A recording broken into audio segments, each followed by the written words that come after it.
മാന്യസദസ്സിനെ വന്ദനം. ഞാൻ ഇന്നിവിടെ ചൊല്ലാൻ പോകുന്നത് സഞ്ജയ് അമ്പലപ്പറമ്പ് എഴുതിയ അച്ഛൻ വരുന്നുണ്ടെന്ന കവിതയിലെ ഏതാനും ചില വരികളാണ്. നമ്മുടെ രാജ്യത്തിനായി ജീവൻ അർപ്പിച്ച ധീര ജവാന്മാർക്ക് വേണ്ടി ഞാൻ ഈ കവിത സമർപ്പിക്കുന്നു. അച്ഛൻ വരുന്നുണ്ടിന്നു വരുന്നുണ്ടുച്ചയോടെത്തുമെന്ന് നമ്മ ചൊല്ലി, എപ്പോഴുമേറെ ചിരിച്ചമ്മ ചൊല്ലുന്ന കാര്യമിന്നെൻ്റെ കരഞ്ഞു ചൊല്ലി. അച്ഛൻ വരുന്നുണ്ടിന്നു വരുന്നുണ്ടുച്ചയോടെത്തുമെന്ന് നമ്മ ചൊല്ലി, എപ്പോഴുമേറെ ചിരിച്ചമ്മ ചൊല്ലുന്ന കാര്യമിന്നെൻ്റെ കരഞ്ഞു ചൊല്ലി. വീട്ടുപറമ്പിലെ മാവിൻ്റെ കൊമ്പുകൾ വെട്ടി മുറിക്കുന്നതെന്തിനമ്മേ? വീണാലാവാതിക്കച്ഛൻ വരും നേരം വേറെ വീടു ഞാനു കെട്ടിയാടും.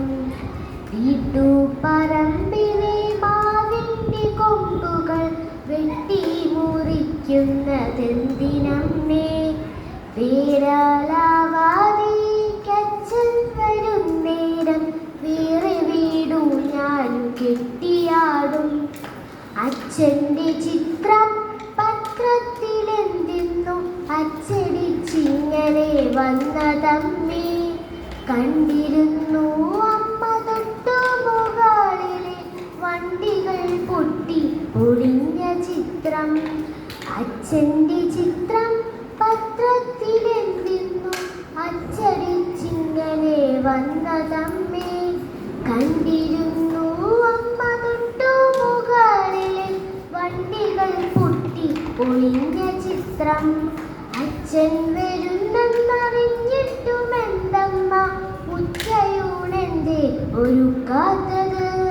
വേഗമൊന്നെന്നച്ഛൻ വന്നിരുന്നെങ്കിൽ വാരിയെടുത്തെന്നെ ഊട്ടിയേനെ. അച്ഛൻ വരുന്നെന്നറിഞ്ഞിട്ടുമെന്തമ്മ ഉച്ചയൂണെന്തേ ഒരുക്കാത്തത്? വേഗമൊന്നെന്നച്ഛൻ വന്നിരുന്നെങ്കിൽ വാരിയെടുത്തെന്നെ ഊട്ടിയേനെ. കാശ്മീരിനെ പറ്റി അച്ഛൻ പറഞ്ഞു, കൗതുകം കൊണ്ടു ഞാൻ വാ പൊളിച്ചു. മഞ്ഞുമലകൾ നിറഞ്ഞൊരു സ്വർഗം മോഹിച്ചു പോയതു കേട്ട നേരം. കാശ്മീരിനെ പറ്റി അച്ഛൻ പറഞ്ഞു, കൗതുകം കൊണ്ടു ഞാൻ വാ പൊളിച്ചു. മഞ്ഞുമലകൾ നിറഞ്ഞൊരു സ്വർഗം മോഹിച്ചു പോയതു കേട്ട നേരം. എന്തിനാണച്ഛൻ നമ്മെ തനിച്ചാക്കി എന്നും ആ സ്വർഗത്തിൽ ചെന്നിരിപ്പൂ? ഇനി നമ്മളില്ലാതെ പോകുവാനാണ്, ഇടികൊടുക്കാതെ വിടാരുതമ്മേ. എന്തിനാണച്ഛൻ നമ്മെ തനിച്ചാക്കി എന്നും ആ സ്വർഗത്തിൽ ചെന്നിരിപ്പൂ?